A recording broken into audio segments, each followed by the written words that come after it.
Mayday! Je suis pourchassé! Salut à tous et bienvenue dans Histoire ludique pour cette nouvelle vidéo, une présentation des règles du jeu Make contre Minion. Donc pour cela, je vais utiliser le didacticiel présent dans le jeu afin que vous puissiez voir comment cela fonctionne et voir si ce jeu est fait pour vous. Make contre Minion est inspiré du jeu League of Legends par Riot Games et pour ceux qui ne connaissent pas League of Legends, c'est ça. Move their dueling to the mid. Oh, Hoodoo coming in onto the back lane. Great spell shield by Anne. The Fear not really going to do much either. Oh, but that massive hook from Yellowstar forcing Flash away. Donc Make contre Minion est un jeu pour 2 à 4 joueurs qui se joue environ de 1 heure à 2 heures en fonction des scénarios que vous jouerez. En effet, c'est un jeu à scénario, chaque scénario étant différent les uns des autres. Il n'y a pas de mode campagne à proprement dit, mais il est conseillé de faire les scénarios les uns après les autres en fonction de l'ordre établi par le jeu. Pour la petite histoire, Rumble a créé une école dont il est le président, une école pour apprendre à piloter les mechas. Et pour cela, il a invité 4 Yordles à venir tester leur propre mecha et comprendre comment on les contrôle. Bien évidemment, il assure que tout va bien se passer, mais vous vous doutez bien que ça ne va pas se passer comme ça. En effet, contrôler un mecha n'est pas donné à tout le monde, et cela demande une certaine expertise. Et si en plus de ça, des événements viennent troubler la sérénité de l'école, alors là, rien ne va plus. Mais pour le moment, place à l'explication des règles avec le tutoriel présent dans le jeu afin qu'on puisse comprendre comment on joue un mec contre Minion.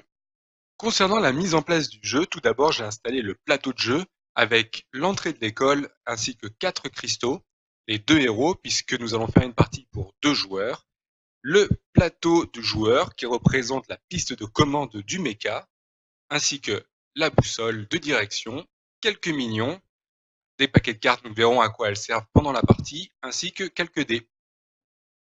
Donc concernant le scénario de ce didacticiel, le but est de détruire les 4 éclats de cristal. Donc pour cela, nous avons préparé le jeu comme l'a indiqué le tutoriel, et nous allons pouvoir voir ensemble la phase des joueurs. Donc pour cela, la phase des joueurs est divisée en 3 actions principales. Quand on a fini, on recommence à l'étape 1. C'est-à-dire tout d'abord la phase 1, on va drafter des cartes de commande. En phase 2, on va jouer les cartes de commande. Et en phase 3, on va exécuter les lignes de commande. Avant de commencer, on va déterminer qui est le premier joueur. Donc pour cela, on va prendre ce dé-là et on va le lancer. Et la couleur va déterminer en fonction de la boussole qui sera le premier joueur, notamment dans une partie à 4 joueurs. Une couleur déterminera un joueur. Là, on lance le dé. J'ai fait vert, donc logiquement, ce serait le joueur à ma droite. Mais là, comme je suis tout seul, on va dire que je serai le premier joueur, donc dans ce cas-là, couleur jaune. Une fois que le premier joueur a été déterminé, à chaque tour, le premier joueur changera suivant le sens des aiguilles d'une montre, et ainsi de suite jusqu'à la fin de la partie. Donc concernant la phase des joueurs, la première action, ça va être de drafter les cartes de commande. Pour cela, le premier joueur va tirer 5 cartes et les placer devant les autres joueurs.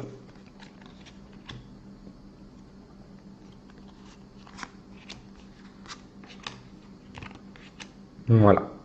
Ensuite, selon le sens des aiguilles d'une montre, chaque joueur va piocher des cartes jusqu'à ce qu'il n'en reste plus qu'une.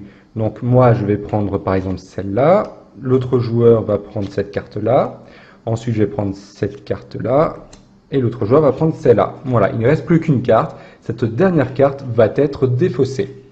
Donc le nombre de cartes que l'on aura dépendra du nombre de joueurs. En effet, à 4 joueurs, chaque joueur aura une seule carte, alors qu'à 2 joueurs, chaque joueur aura 2 cartes. Donc une fois la phase de draft terminée, nous allons pouvoir jouer les cartes de commande dans la ligne de commande. Pour cela, les joueurs récupèrent leurs cartes et vont les placer sur les différents emplacements de leur plateau. Donc par exemple, je vais mettre celle-là sur la case 2 et cette carte-là sur la case 4. Tous les joueurs placent leurs cartes en même temps et on est obligé de placer toutes les cartes. Il n'est pas possible d'en garder pour plus tard.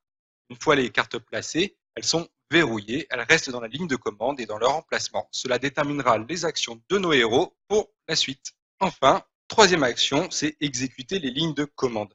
En commençant par le premier joueur, on va exécuter chaque ligne de commande dans l'ordre des emplacements de 1 à 6. Donc pour cela, on passe les emplacements vides, donc cela n'aura aucun effet sur le jeu, mais par contre, dès qu'on arrivera à un emplacement contenant une carte, on va activer l'effet de la carte. Donc par exemple, c'est mon tour, je joue mon personnage. Première action, il n'y a rien sur cette case-là. Deuxième action, on va pouvoir bouger d'un mouvement, comme c'est précisé sur la carte. Donc, je prends mon personnage et je me déplace dans la direction dans laquelle il est orienté, d'une case.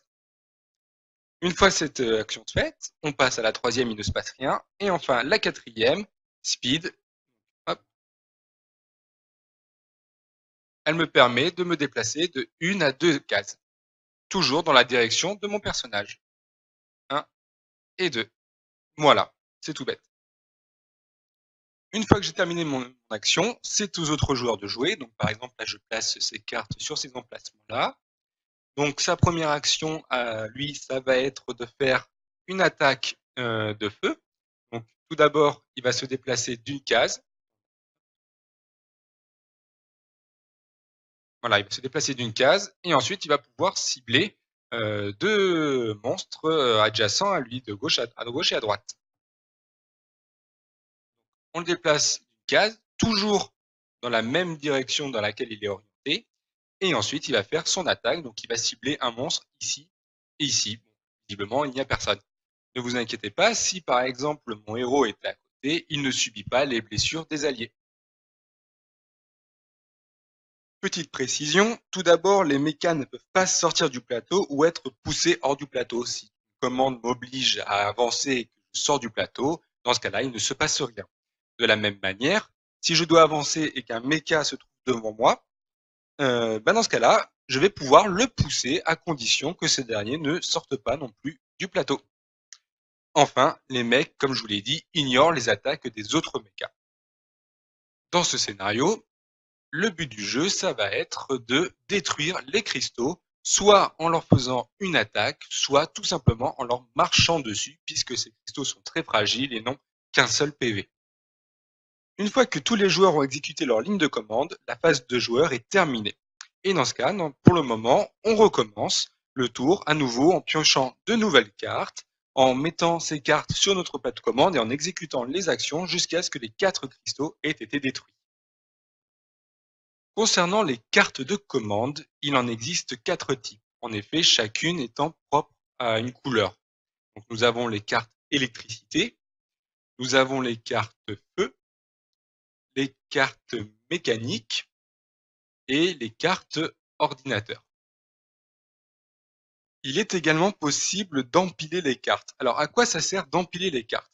Tout d'abord, cela permet de faire de la place sur notre tableau de bord, en fait, tout simplement.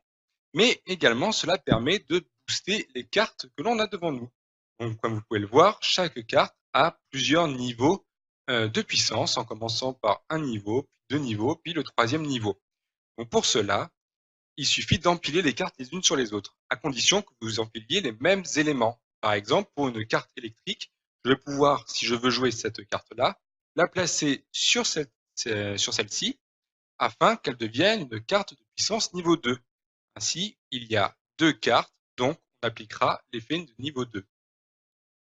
À l'inverse, je ne peux pas mettre un élément électrique sur un élément feu, ou bien un élément électrique sur un élément mécanique, etc. Chaque élément doit correspondre avec l'élément du dessous.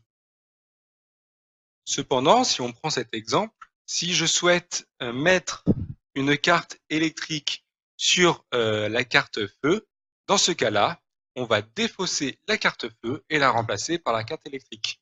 Et de même, si par exemple j'avais 2 cartes ici et que je souhaite mettre mon élément feu, j'enlèverai toutes les cartes de l'emplacement pour la remplacer par l'élément feu. Dans ce cas-là, je redeviens niveau 1 sur cet emplacement. Donc, vous comprenez assez vite qu'au début du jeu, il va falloir placer de manière intelligente ces cartes dans les différents emplacements afin que chaque fois que vous allez réaliser les actions les unes après les autres, votre mecha va faire les actions que vous souhaitez en fonction de la situation du plateau et non pas qu'il se mette à avancer n'importe où, à tourner sur lui-même, à tirer dans tous les sens, etc. Donc voilà, il y a vraiment une petite partie de gestion de son plateau afin que votre mecha réponde à vos attentes. Donc voici un petit exemple de ce qu'il est possible de faire une fois que la piste de commande est suffisamment bien préparée. Donc tout d'abord, la première carte, celle-ci, me permet de me tourner de 90 degrés. Donc, je me tourne de 90 degrés. Ensuite, j'applique la deuxième carte qui me permet d'avancer d'une case. Hop. Comme je marche dessus, je détruis le premier cristal. Ensuite, troisième action. Cette carte me permet de me déplacer d'une case devant moi ou sur le côté. Donc, je me déplace comme ça, toujours en gardant la même orientation. Je détruis le deuxième cristal. Ensuite, j'applique cette carte qui me permet d'avancer de 1 à 2 cases. 1, 2. Ensuite, j'applique à nouveau une rotation de 90 degrés. Hop. Et j'applique ma dernière carte qui me permet de faire un tir devant moi jusqu'à 4 cases.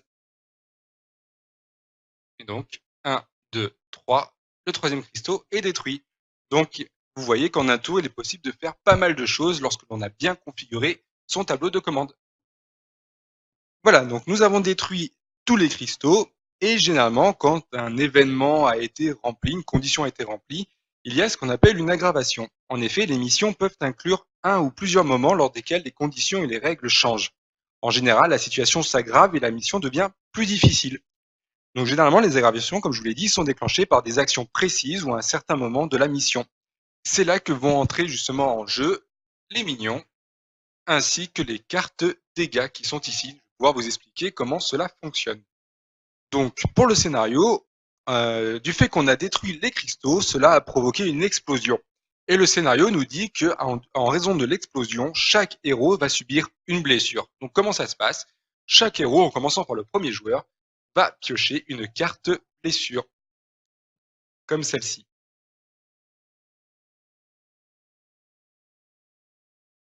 Voilà. Il y a plusieurs types de blessures en fonction des symboles. Vous avez 3 symboles dans le jeu. Hop. Dont les principaux sont ces symboles-là. Voilà. Donc, en commençant par ce symbole-là, ben, c'est très simple. Ce sont des effets qui s'appliquent immédiatement et la carte est ensuite défaussée.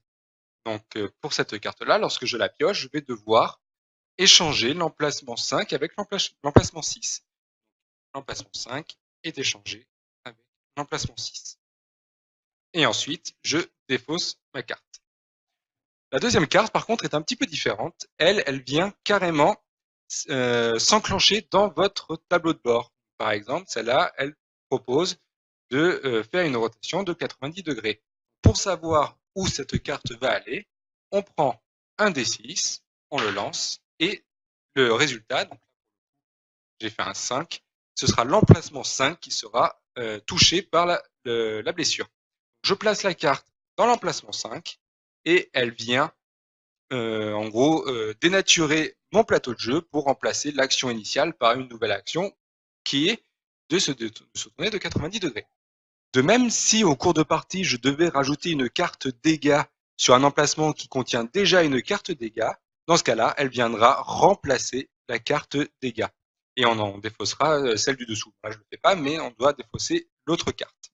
Bien évidemment, il est impossible à mon tour de jeu de remplacer une carte dégâts par une nouvelle carte. En effet, la case est verrouillée par les dégâts. Tant que je n'aurai pas réparé cette case, je ne pourrai plus mettre de commande action sur cette case. Ensuite, comme vous pouvez le voir, le scénario continue et cette fois, des sbires, qu'on appelle dans League of Legends des minions, viennent attaquer les héros. Donc on les a placés comme le demande le scénario et on va rajouter du coup la phase des sbires, puisqu'en effet, tout d'abord, il y a la phase des joueurs avec drafter les cartes, jouer les cartes de commande et exécuter les lignes de commande. Une fois que tous les joueurs ont joué, place à la phase des sbires, la phase des minions, qui elle aussi comporte 3 étapes, le déplacement, l'apparition de nouveaux sbires et les attaques des sbires. Tout d'abord, concernant le déplacement des sbires, il faut savoir que les sbires se comportent différemment selon les missions. Cependant, les sbires ne peuvent jamais se déplacer sur une case occupée ou sortir du plateau. Les sbires ne peuvent pas non plus pousser les mechas. Donc pour ce didacticiel, concernant le déplacement des sbires, nous allons lancer le dé unique et savoir dans quelle direction ils vont se déplacer. Là, j'ai fait la couleur bleue. tous les sbires, en fonction de la boussole, vont se déplacer vers la couleur bleue. Lui, il ne pourra pas se déplacer car il va sortir du plateau. Lui, il se déplace d'une case.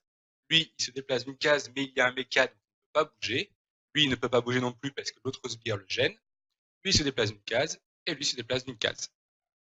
Donc, concernant l'apparition des sbires, donc qui est la deuxième action de la phase des sbires, généralement, on va utiliser les emplacements runes présents sur le plateau. Bon, pour ce didacticiel, il n'y a pas d'apparition de sbires, mais pour que vous compreniez comment cela fonctionne, on va lancer le dé runique qui propose une couleur, donc dans ce cas, ça sera rouge, et on va regarder sur le plateau les cases runiques rouges, et nous allons faire apparaître un sbire sur chacune de ces cases. Enfin, troisième action des sbires, c'est l'attaque. Et pour cela, c'est très simple. Pour chaque attaque portée par un sbire, nous allons piocher une des cartes dégâts. En effet, il n'y a pas de point de vie à proprement parler dans ce jeu. Tout est porté en fonction des cartes dégâts qui vont se placer sur notre plateau du jeu. En effet, nos héros ne peuvent pas mourir, mais par contre, ils vont perdre le contrôle de leur mecha. Donc pour savoir si un sbire inflige des dégâts à notre mecha, il faudra regarder son emplacement. En effet, les sbires infligent un point de dégâts s'ils se trouvent sur une case adjacente à notre mecha. Donc adjacente, ce sont en croix et non pas en diagonale. Donc, par exemple, ici nous avons un sbire qui peut attaquer ce héros-là. Lui, il est en diagonale, donc il ne peut pas taper notre mecha. Dans cet exemple, ce héros va subir un point de dégâts à cause de ce mignon. Pour cela, je vais piocher une carte et en appliquer les effets. Pour le coup, je vais devoir lancer le dé de rune et me tourner par rapport à cette direction. Donc, on lance un dé, 6. Cette carte va du coup s'incruster dans l'emplacement 6. Et lorsque je devrais réaliser l'action de l'emplacement 6, je devrais du coup lancer le dé de rune et me tourner dans la direction indiquée par le dé. Par exemple, si j'ai fait une couleur bleue, et ben, comme le dit la boussole, je vais me tourner du côté bleu. De même, dans cet exemple, si par exemple les minions étaient placés comme ça, il y a 3 minions adjacents à mon héros, je vais donc prendre 3 dégâts et je serai obligé de piocher 3 cartes et d'en appliquer les effets. Alors du coup, comment est-il possible de réparer les dégâts qu'ont subis nos mechas? Et bien pour cela, pendant le draft, les cartes de commande que vous choisissez peuvent être immédiatement jetées au lieu d'être programmées. Vous ne pouvez bien sûr jeter des cartes que pendant le draft, et les cartes commandes qui ont déjà été programmées ne peuvent pas être défaussées. Du coup, une fois que les minions ont fait leur attaque, on reprend le tour des joueurs en commençant par une phase de draft. Donc le premier joueur va tirer 5 nouvelles cartes que les joueurs vont pouvoir choisir les uns après les autres. Voilà. Donc, pour pouvoir réparer un dégât, il va falloir défausser une carte feu ou une carte mécanique. Ce sont ces deux cartes-là qui permettent de réparer un dégât. Donc, il suffit d'en choisir une seule et de la défausser pour réparer un dégât et du coup libérer immédiatement le nouvel emplacement. À l'inverse, les deux autres cartes, c'est-à-dire les cartes foudre et les cartes ordinateur, permettent quant à elles, lorsque vous les défaussez, de réorganiser votre plateau de jeu. En défaussant une carte, je vais pouvoir permuter deux cartes de mon plateau. Pas forcément adjacentes, mais de n'importe quel emplacement, tout simplement. Attention toutefois, il n'est pas possible en défaussant une carte foudre ou ordinateur de permuter une carte valable avec une carte dégâts.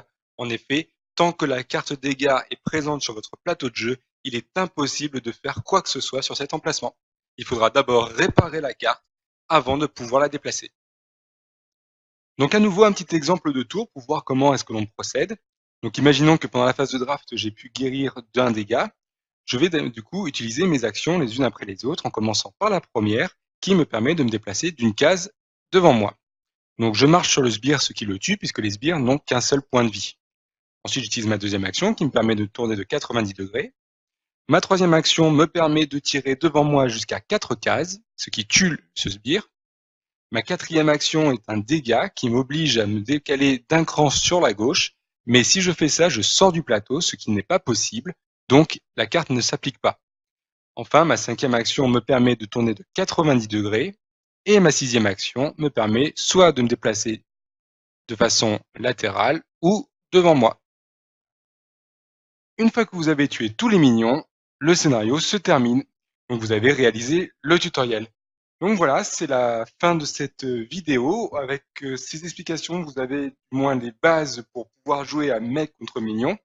Mais sachez que ce n'est là qu'une partie des règles que vous allez pouvoir découvrir au fur et à mesure que vous allez jouer à ce jeu, puisqu'en effet, ce jeu se découvre au fur et à mesure des scénarios qui, chacun, ajoute un peu plus de règles, un peu plus de spécificité au jeu. Par exemple, vous allez découvrir par la suite des nouvelles tuiles avec notamment des flaques d'huile où vos héros ainsi que les monstres vont pouvoir glisser. Vous avez également des petits portails et vous avez également d'autres matériels comme cette piste de minions, de Doomtrack, etc., qui va enrichir encore plus le jeu. Vous avez un système d'overdrive, vous verrez ce que ça fait.